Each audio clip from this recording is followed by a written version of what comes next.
Lydie, société CP+ Développement. J'accompagne donc au quotidien des structures de l'insertion et du handicap à mettre en place des stratégies de développement.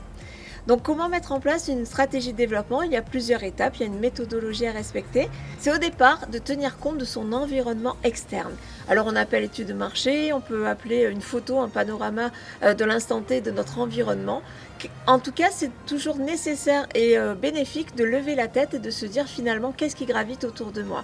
Quels sont les partenaires que je peux avoir dans mon développement, qui vont m'aider dans ce développement? Je parle bien entendu de partenaires financiers, mais également de partenaires commerciaux. Quels sont mes clients? Qui sont-ils? Est-ce que je peux les fidéliser? Est-ce qu'ils connaissent toutes mes activités? Ou également, quels sont mes prospects et comment je peux justement les atteindre de manière très visible et de manière valorisée? Quels peuvent être mes fournisseurs si j'ai besoin, si je fabrique par exemple des produits?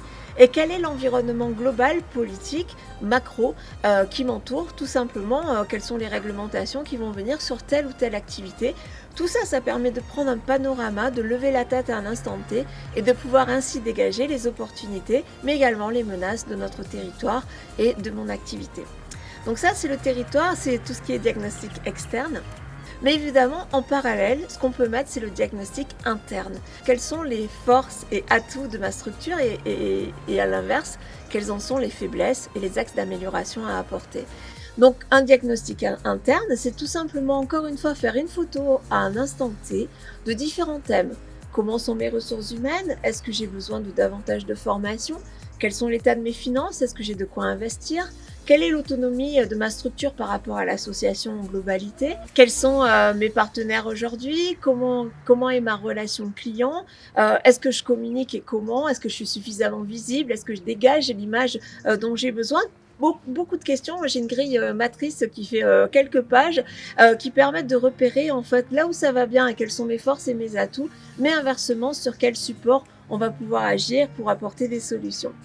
Une fois que j'ai à la fois mon diagnostic externe et mon diagnostic interne, eh bien là, je vais croiser les deux et je vais faire ce qu'on appelle une analyse stratégique. Tout simplement pour ne pas me tromper de direction.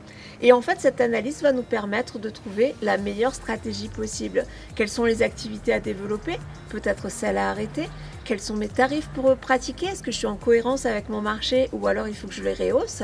Est-ce que je communique bien? Est-ce que je suis suffisamment visible? Est-ce que j'arrive suffisamment à valoriser des termes comme insertion, handicap sur mon territoire? Est-ce que je mets suffisamment en avant ma mission sociale? Et également, un point qui est très important, c'est quel est mon positionnement? Comment je suis perçue, soit par mes clients, soit par mes partenaires, soit tout simplement par des gens qui ne me connaissent que très peu.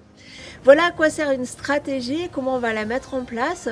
Pour aller plus loin, moi, ce que je vous propose, c'est de participer à un webinaire, c'est-à-dire une conférence en ligne sur lequel je vais vous proposer différents outils, à la fois de diagnostic externe, qui sont très faciles à mettre en place, quelle que soit la structure, également de diagnostic interne et quels sont les points clés d'une bonne stratégie.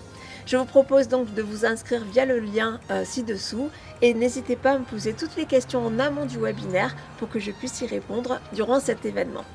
Je vous dis à très bientôt et n'oubliez pas, la stratégie, c'est vraiment le cap vers lequel vous allez tendre. Donc c'est vraiment important à un moment donné de lever la tête pour savoir vers où j'ai envie d'aller. Merci.